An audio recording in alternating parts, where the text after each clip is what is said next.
vais vous dire ce que je considère être le pire pour un orateur, une personne qui s'exprime.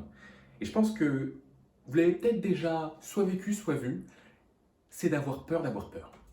Vous avez peut-être déjà entendu cette expression avoir peur d'avoir peur. C'est-à-dire qu'avant même de commencer à avoir peur, à ressentir des symptômes de stress, avant même d'être dans la situation, j'en viens à imaginer ou à me dire que si j'ai peur, je ne vais pas y arriver. Si j'ai peur, ça va se voir, je ne vais pas être crédible, je vais perdre en légitimité. Bref, j'en viens à anticiper une émotion que je pourrais ressentir, partant du principe que je la ressens tout le temps, que je l'ai déjà ressentie dans cette situation-là.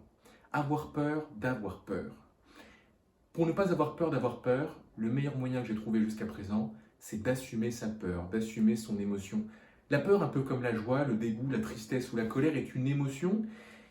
Socialement, il est facile, ou plutôt il est connu de la cacher. Je vous invite à prendre le contre-pied de cette pratique courante, de ne pas chercher à cacher sa peur. L'assumer en la disant, en la verbalisant est une très bonne façon de ne plus jamais avoir peur d'avoir peur.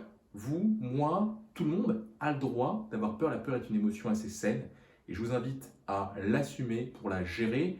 Beaucoup chercheront à la cacher, ça marche parfois.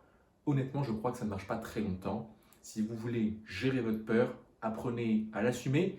Si vous n'en faites pas une amie, n'en faites pas une ennemie. La peur est une émotion comme une autre. Pour ne plus avoir peur d'avoir peur, dites tout simplement que vous avez peur.